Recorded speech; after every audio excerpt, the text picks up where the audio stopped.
Three town PS పరిధిలో 10/5/2026న సాంబమూర్తి నగర్ 2వ వీధిలో ఒక డెడ్ బాడీని ఐడెంటిఫై చేశారు. ఆ డెడ్ బాడీని చూడగా ఇది మొజ్జు సతీష్ అనే వ్యక్తిది అనేది గుర్తించాము.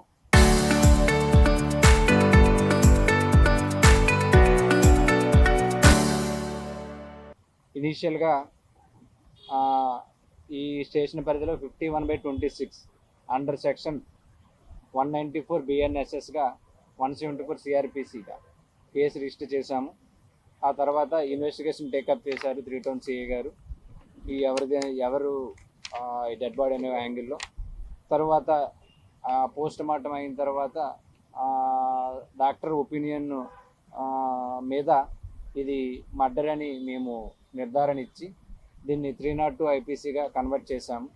ఆ తర్వాత ఇతన్ని ఎవరు మర్డర్ చేశారనే యాంగిల్లో మేము వెరిఫై చేయగా ఈ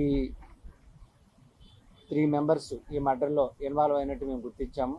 ఒకటి కుంచె ప్రభుతేజ, ఇంకొకరు కుంచె నాని, ఇంకో ఆమె పెరుగు అంజలి కేర్ ఆఫ్ అలియాస్ రాణి, పెరుగు అంజలి అలియాస్ రాణి. వీళ్ళు ముగ్గురు కూడా ఈ హత్య చేశారని మేము నిర్ధారించాము. ఈ ఎవరైతే డిసీజ్డ్ ఉన్నాడో చనిపోయిన వ్యక్తి ఈ A1 అనే కుంచె ప్రభుతేజతో ఉండేవాడు. ఈ కుంచె ప్రభుతేజకి ఇన్స్టాగ్రామ్లో కాకినాడ కుర్రోడు అనే వీడియోస్ తీస్తుండేవాడు. అతని దగ్గర హెల్పర్గా ఉండేవాడు, అతని ఇంట్లోనే ఉండేవాడు. తర్వాత ఈ ఎవరైతే డిసీజ్డ్ ఈ A1 దగ్గర నుంచి ఒక 30,000 తీశాడని అనుమానం వ్యక్తమైంది ఈ A1కి.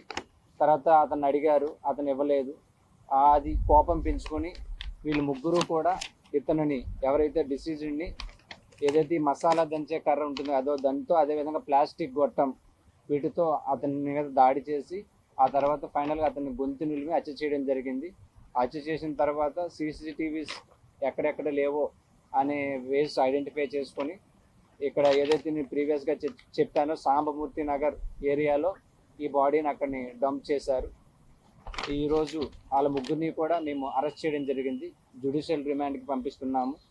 ఈ కేసులో ఇనీషియల్గా క్లూలెస్ లేని కేసుని ఇమీడియట్గా టేకప్ చేసి చాలా తక్కువ టైంలో దీన్ని ట్రేస్ చేసినందుకు ఎవరైతే inspector Satyanarayana, SI Satyanarayana Chowdary, ASI Srinivasu, head constable Satish, constable మురళిని SP బిందు మాధవ్ గారు అభినందించడం జరిగిందండి.